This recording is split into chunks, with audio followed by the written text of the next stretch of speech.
हनुमान् श्रीपदो वायुपुत्रो रुद्रो नघोजरः अमृत्यवीरवीरश्च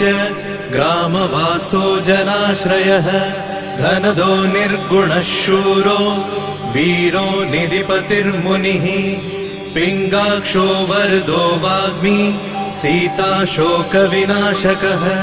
शिवः शर्वत्परो व्यक्तो व्यक्तो धराधरः